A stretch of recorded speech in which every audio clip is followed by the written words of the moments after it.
Introducing social banking from GT Bank. Anywhere, anytime, any device.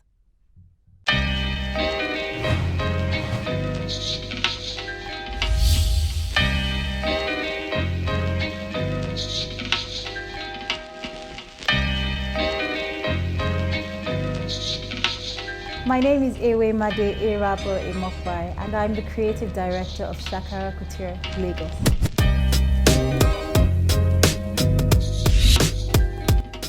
Shakara Couture started when I was in my university. I studied law, and then during that time I would always make clothes for myself. I always had a love for colors and clothes and fashion, and then people would ask me where I got my clothes from. And so I had lost my parents, and so it became my source of income. So I worked my way kind of through university. When people asked me where I made my clothes or how I got my clothes, I'd make it for them and then deliver the clothes to them, and it's evolved from there. And yeah, we're here today at the end of the long journey. Shakara Couture is all about the woman's form. We are a women's wear designer. We make clothes inspired by the 50s and the 40s and the 20s. It's the time that we feel the best of fashion existed, and we kind of take notes from that time, and it influences the dresses and the clothes that we make. In that time, the woman's form was celebrated. Everything was about the woman's form. For instance, there were corsets worn to train the woman's waist, so the woman had the proper feminine figure.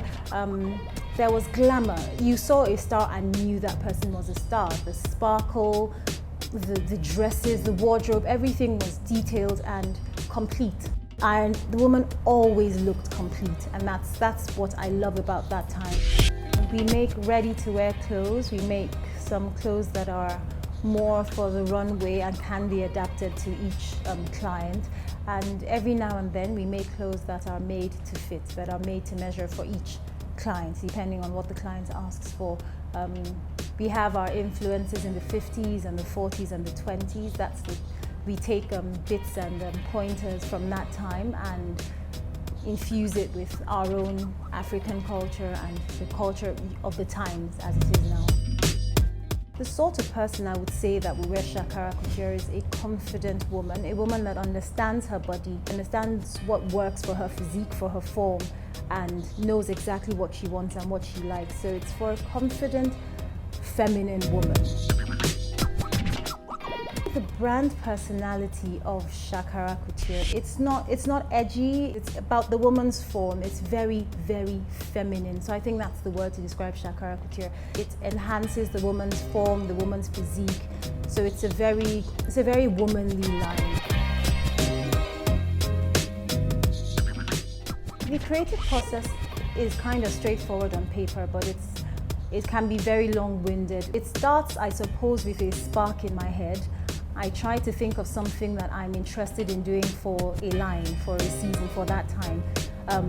Obviously, I have to look at the trends that have been predicted for the next season.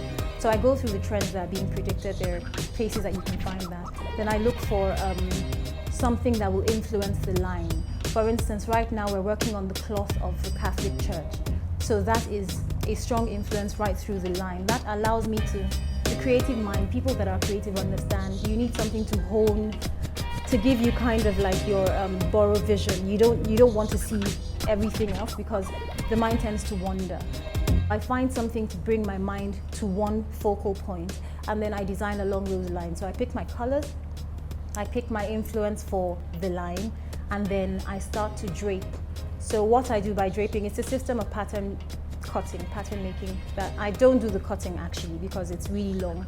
I just take fabric and I kind of let the fabric work with what I started with in mind. So if I decide I'm going with, for instance, with our line now, I'm going with a high neck because of the priest colors.